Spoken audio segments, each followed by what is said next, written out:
When I ask an audience of salespeople what percentage of their working day they admit to wasting or allowing other people to waste for them, even the most successful will own up to wasting between 25 and 75% of their time.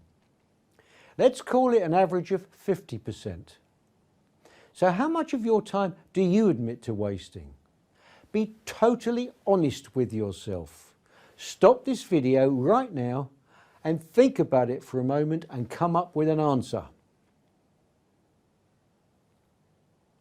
If you want to be successful in sales and be exceptionally well rewarded for your efforts and results, you must value your selling time above all else and not waste a minute of it.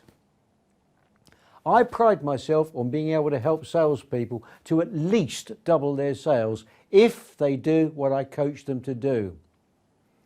If you're amongst those who waste 50% or more of your time, then all it takes to double your sales is to stop wasting half your time and get on with the job of prospecting and selling.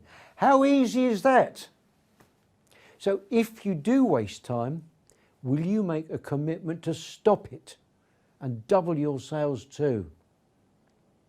Here's an exercise which will help. Take 2 sheets of A4 paper or set them up on your computer. Divide the first sheet into 2 columns, and on the top of column 1 write ways I waste my time, and on the top of the second column how I will deal with this in the future so I do not. And on the second sheet on top of the first column write or type ways I allow others to waste my time, and on the top of the second again how I will deal with this in future so I do not. Then keep writing or typing in these columns until you cannot think of anything else. And then put your column 2 action points into practice right away. It's a very powerful exercise which will help you create a massive amount of extra selling time in the future. So how about doing that this evening?